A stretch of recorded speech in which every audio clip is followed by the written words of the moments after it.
What's goody? It's your host Jay Rose, as always, and we back. I know a lot of y'all gonna be like, yo, this guy is the worst YouTuber of all time. Like, where's he at? He'll drop one video and then disappear for another week. So listen, we're on the IR list. I got the crutch right here, you know what I'm saying? No cap, me on the IR list. So that's what I've been going through the past week.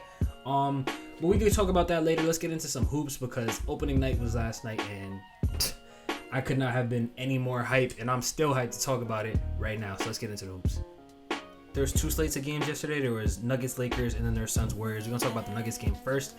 And my first reaction, of course, I'm watching the Stars. I'm watching the whole team, but I'm watching the Stars very closely, see what's changed and what are the patterns we can notice this far. And I noticed that LeBron looked very tired. And after watching that game, Darvin Ham also talked about playing LeBron around 29 to 30 minutes a game.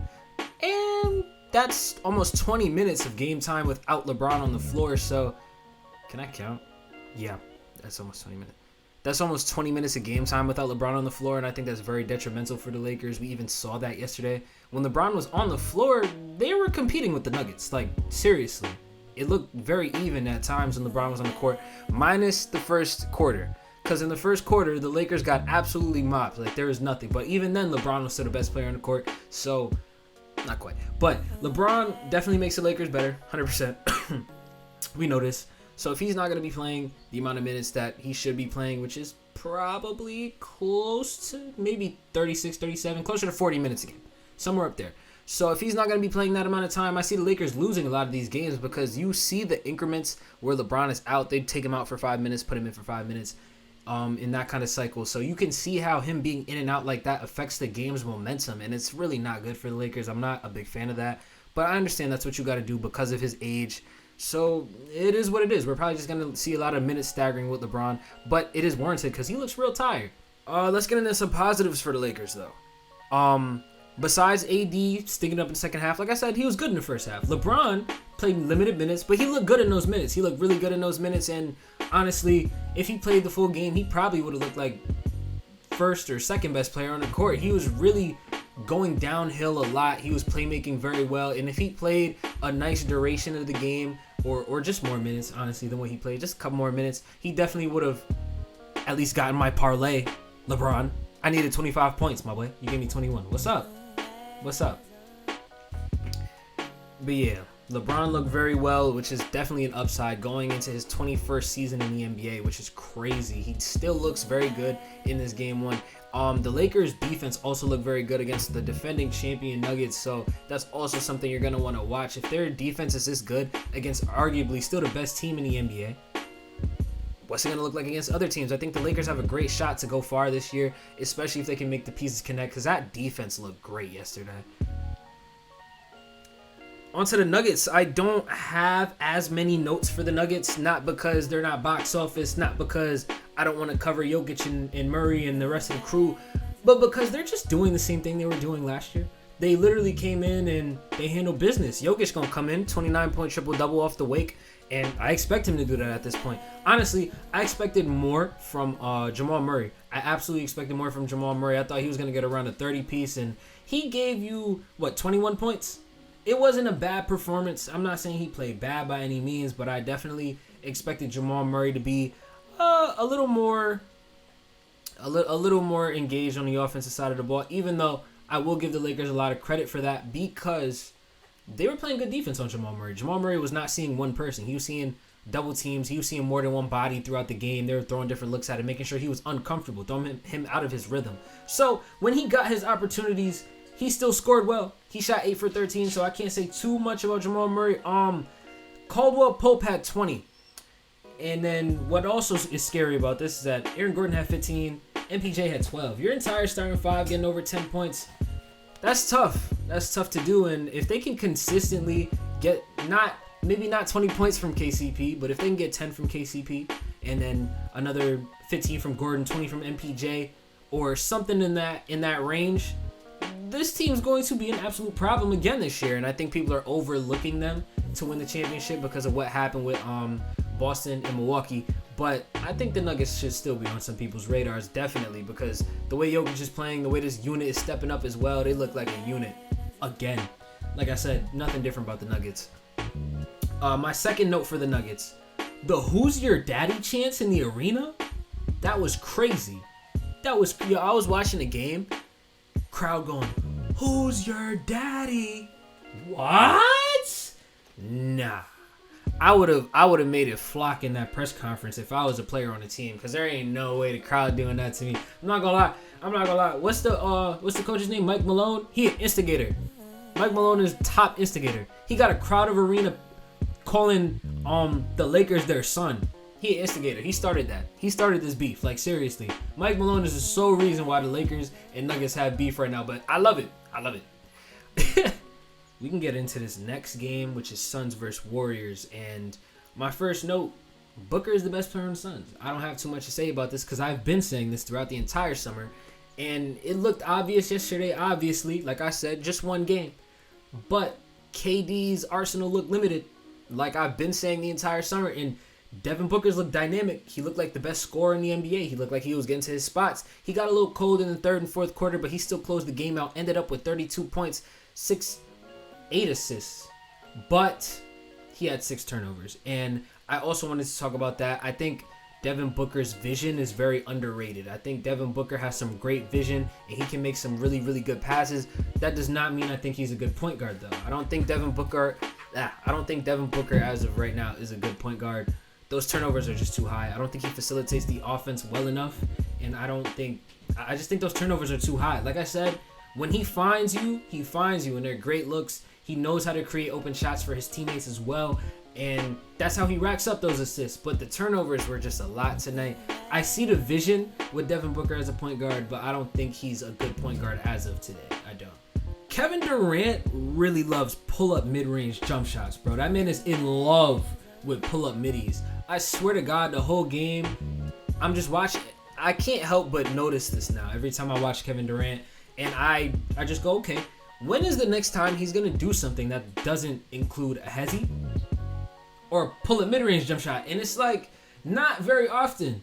He still ended up scoring, I believe, over 20 points. It might be 18, actually. He ended up scoring 18 points on 7 for 22, which is absolutely abysmal. Under 30% for Kevin Durant. That's a no-go. You hate to see that. I feel like when Kevin Durant's not being efficient, that kind of defeats the purpose of having Kevin Durant on your team. So him shooting that percentage is just not a good look. Also, yeah, like I said, the pull-up middies is just, they're super abundant. And that's why he's shooting such a bad percentage, because when the defense knows that your moves and your repertoire is pretty limited to between the legs, cross, hezzy, pull-up mid-range jump shot, they're going to play you for a pull-up mid-range jump shot. I understand you're Kevin Durant, but that's not a good shot to start getting you hot. So if you're taking these contested pull-up mid-range jump shots, you're not hitting them, what makes you think if you keep taking them, you're gonna start hitting? So he runs up, tries to get to the same spot, he misses. Runs up, tries to get to the same spot, he misses. And I'm like, KD, we need something else. Whether that be a sidestep, whether that be a step back, a hop step, a euro step, driving to the lane, maybe trying to get a 3, maybe dribbling a little bit more instead of stopping your dribble at the elbow where they know you want to stop. It's just something has to be tried. And I'm watching KD do the same move over and over and over again, and watching him miss a whole lot of shots. And this is not me overreacting to one game. This is what I saw in the Celtics series 2 years ago. This is what I saw in the Denver series last year. Granted, he started hitting shots in the Denver series, but he was still inefficient. So what I'm saying is, I'm seeing a pattern with KD. And if he can't unload his bag more than he has been recently, Devin Booker is the clear number 1 guy on this team, in my opinion. Just keep knocking down your shots, Clay. I'm going to need you to move better on the court, and I need you to just knock down those shots. And if he can get back to a place where he's up around the 40%, the Warriors are going to be real nice. The Warriors are going to be super duper nice, because yesterday they were not really hitting shots. Between him, Steph, and Chris Paul. It was not a pretty performance, and I'm just looking at Klay Thompson, and I'm thinking, man, you used to be the pinnacle of efficiency. So if you can get back up there, I think the sky's the limit for this Warriors team. Klay is still a good shooter, but he just got to be consistent. I think if Klay Thompson can go back to being consistent and scoring at somewhere around the same clip, they'll be okay. They'll honestly be okay. The Warriors defense, it looked really, really good. Warriors defense looked really good. Having a close game like that with the Suns, especially when your offense wasn't really working on 10 the entire game, I think that's very, very telling. Like I said, they were bothering KD a lot. Those pull-up middies were not falling. They were getting in his face. Devin Booker, they also, even though D-Book was hot, D-Book was red hot. Man, D-Book was going crazy yesterday. Even though D-Book was still hitting some tough shots, they were making sure they were playing good defense on him, and they did start to bother him in the third and fourth quarters. So, like I said, the Warriors defense looked really good. Players like Gary Payton really helped out a lot. Kayvon Looney and Andrew Wiggins, of course. And this is the team without Draymond. So when Draymond comes back, that's going to add a whole other level to their defensive unit. I think if they can keep this up, they're definitely going to be a good team again this season. Chris Paul. This is obviously Chris Paul's Warriors debut, and he didn't play well. He did not play well. He didn't shoot well. I'll say he didn't shoot well. He had 15 points. The percentage was not pretty at all, but he didn't turn the ball over, which helped the Warriors not to turn the ball over as much, because if you know the Warriors, you know that is a turnover-prone team, but Chris Paul came in and he pretty much negated that. Like, they didn't turn the ball over nearly as much as they normally would, which is good. It's very good for the Warriors. Their offense looked staggered at times. It would stop because Chris Paul would have to dribble, set things up. But at times you want that. At times you don't on this team. He's going to get acclimated. They're going to know where the moments and the spots are. But after the first game, just looking and seeing how Chris Paul can actually help you with your turnover problem like this, because that's what it looked like in the first game. And the pace was really good. He controlled the play. He controlled the pace well. Like I said, it was slow at times, but he controlled the pace well. He could not score to save his life, but his facilitating obviously was very, very good.